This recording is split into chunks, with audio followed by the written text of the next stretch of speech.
Heung-min Son a enfin remporté le premier titre de sa carrière.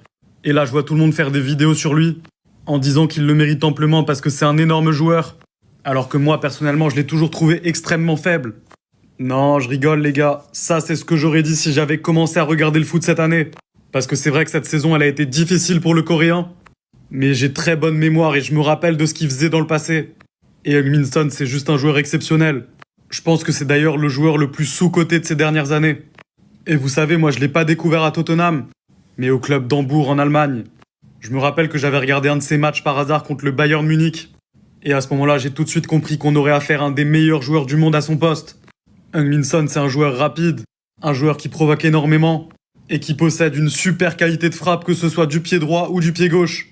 Et pour moi, Heung-min Son, il a toujours fait partie des meilleurs joueurs du monde à son poste.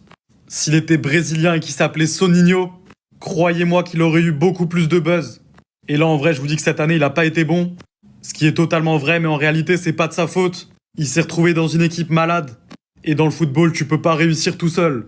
Sauf si tu t'appelles Lionel Messi ou Lamine Yamal. Mais je peux vous garantir que si on avait mis Son au PSG à la place de Dembélé, il aurait fait aussi bien, si ce n'est mieux. Et il aurait été dans le débat pour le Ballon d'Or. Heung-min Son a enfin